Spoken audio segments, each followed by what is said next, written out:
मुझे ना frankly India का टैक्स सिस्टम समझ में नहीं आता है।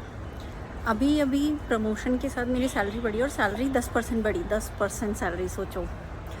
उसके बाद मेरे अकाउंट में जितने पैसे आने चाहिए थे, जितने ऑलरेडी आ रहे थे पिछले महीने तक, उससे भी कम रुपए आ रहे हैं। क्यों? क्योंकि मेरा टैक्स स्लैब चेंज हो गया है।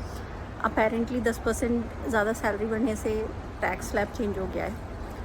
ठीक है, मैं समझती हूँ टैक्स स्लैब में क्या प्रॉब्लम है क्या नहीं, पर मेरा सैलरी इतना ज़्यादा नहीं है कि मैं उसे पार्ट ए और पार्ट बी में डिवाइड कर सकूँ। उससे हो ये रहा है कि अपेरेंटली ऑफिस के हिसाब से मेरी सैलरी बढ़ी है पर मैं जितने पिछले महीने तक कमा रही थी उससे ज़्यादा गरीब हो चुकी हूँ। मेरे पास भी ज़रूरतें हैं, मेरे घर में भी बीमार लोग हैं, मुझे भी ऐसा लगता है कि चीज़ें होनी चाहिए। पर अगर आप इंक्रीमेंट होने पर भी और ज़्यादा गरीब हो रहे हो तो आप इसको क्या कहोगे? मतलब हम सामान खरीदने पे टैक्स देते हैं, अपनी सैलरी पे टैक्स देते हैं, हम सामान बेचने पे टैक्स देते हैं, हम रोड टैक्स देते हैं, हम हर तरीके का टैक्स देते हैं।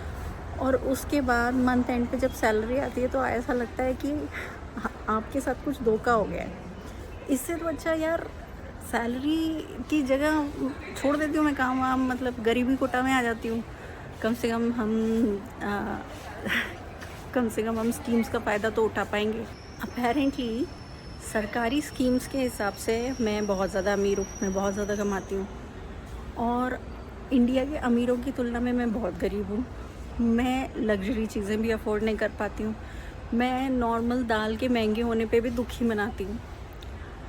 और उसके साथ साथ मैं अपना काम रोज़ करती हूँ। 13 घंटे का लगभग काम हो जाता है मेरा, क्योंकि 4 घंटे ट्रैवल है, उसके बाद जितना भी काम ऑफिस में है उतना है। मुझे कैब से जाने में दिक्कत होती है क्योंकि मुझे लगता है कि मेट्रो से मैं पैसे बचा लूँगी। तो आप समझ रहे हैं कि समस्या कहाँ है। जो लोग एक्चुअली इतनी मेहनत कर रहे हैं उनके पास ये ऑप्शन नहीं है कि वो अपनी लाइफ अपने तरीके से जी लें। और महंगाई उतनी ही बढ़ती चली जा रही है, महंगाई कम नहीं हो रही है। जो 10% हमारी सैलरी में बढ़ा है उससे डबल ट्रिपल महंगाई बढ़ गई है। पर क्या कर सकते हैं आप जो है आप अपना काम करें, आप नौकरी करें। आप नौकरी छोड़ भी नहीं सकते क्योंकि आपकी ज़रूरतें इतनी ज़्यादा हैं कि वो आपको परेशान कर रही हैं। अब कोई मुझे ये बताए कि हम इतना टैक्स देने के बाद भी अगर सुविधाओं की बात करें तो मैं गुड़गांव में रहती हूँ और गुड़गांव के बारे में क्या है वो आप सबको पता होगा। हर बारिश में वो एकदम बुरी तरह से भर जाता है गड्ढों में। मैं 2-4 दिन पहले पैदल चल के मेट्रो स्टेशन से घर गई 5 किलोमीटर, क्योंकि इतना जाम था कि कुछ भी मिलना पॉसिबल नहीं था, मुझे कोई साधन नहीं मिल रहा था और ये घुटनों तक पानी भरा हुआ था। तो आप इमेजिन कर सकते हैं कि टैक्स का हो क्या रहा है। मुझे कभी कभी ऐसा लगता है कि इंडिया का जो मिडिल क्लास है ना वो थोड़े दिनों में बचेगा ही नहीं। इंडिया का मिडिल क्लास ना पागल हो जाएगा।